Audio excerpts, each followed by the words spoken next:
man maa ngi nii Ziguinchor laa jóge ci lu ñu woowee Boucoute on était des centaines ça n'a pas été interdit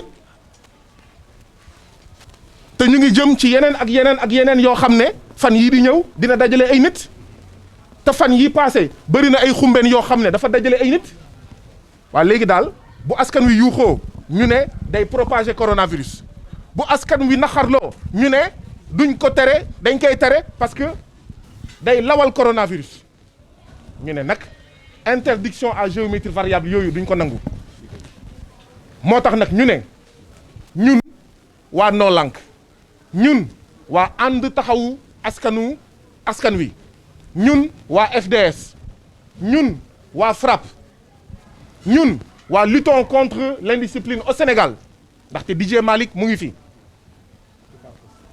ñun waa Africa First ñu ne duñu nangu àjjuma Macky Sall tere manifestation bi mu ñëwaat tey mu tere manifestation bi ñu toog déedéet duñ ko nangu tey ndaxte la dictature de Macky Sall n'est plus rampante elle est maintenant debout te buñ ko seetaanee Macky Sall dina sàcc élection locale yi mu génnewaat gendarme yi ñu toog dina ne il est encore une troisième fois candidature il est une troisième fois candidat illégalement et illégitimement ñu toog donc moo tax tey ñu ne benn dañuy dugg Géejawaay kenn duñu tere dugg Géejawaay l'intimidation ne passera pas ñun duñu ñu ñuy xoxatal dañuy dugg Géejawaay wax lu ñuy wax waaye tamit jubal préfecture donc mbokk yi lii moo nekkoon déclaration bi nous sommes venus aujourd'hui pour exprimer toute notre colère pour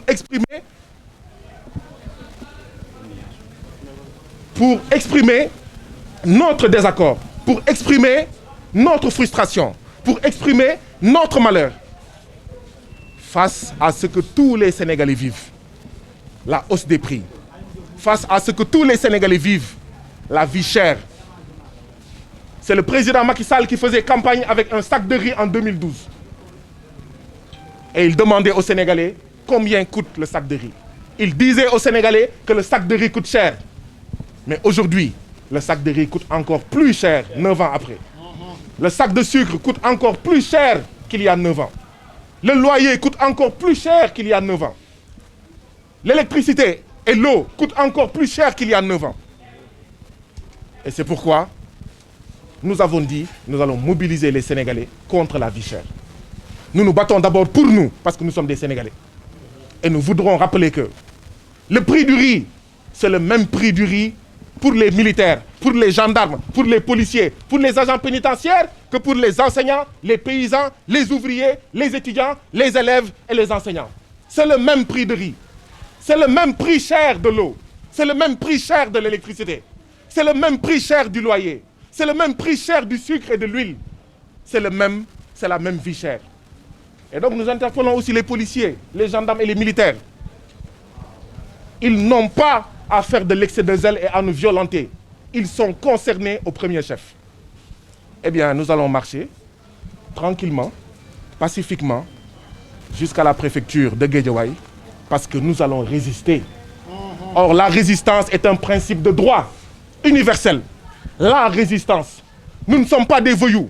Le nombre de policiers et de gendarmes mobilisés aujourd'hui, vous le divisez par 10, le 10e aurait suffi pour encadrer cette manifestation-là. Donc, nous vous donnons rendez-vous. Est-ce que vous pouvez confirmer que quelques de vos membres sont arrêtés? Oui, Fallou Diagne. Fallou Diagne, notre camarade Fallou Diagne de Noo Lank a été arrêté.